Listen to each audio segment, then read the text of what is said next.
আপনার পরিবারের অর্থনৈতিক স্বাস্থ্য যাতে সুরক্ষিত থাকে তার জন্য এই ৩টি জিনিস অবশ্যই করুন। নম্বর 1, পরিবারের জন্য একটি ফ্যামিলি ফ্লোটার হেলথ ইন্স্যুরেন্স নিয়ে রাখুন। কারণ কয়েক দশকের তৈরি করা সম্পদ একটি রোগের কারণে নিঃশেষ হয়ে যায়।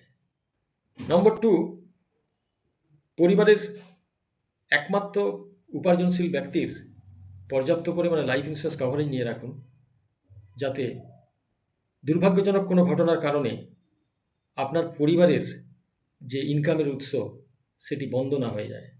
নম্বর 3, যথাসম্ভব খরচ কমিয়ে একটি সুসংহত আর্থিক পরিকল্পনার মাধ্যমে আপনার আয়ের একটি অংশ রেগুলার সঞ্চয় এবং সেখান থেকে বিনিয়োগের ব্যবস্থা করুন, যাতে পরিবারের জন্য ভবিষ্যতে একটি ভালো কর্পাস তৈরি করা যায়। ধন্যবাদ।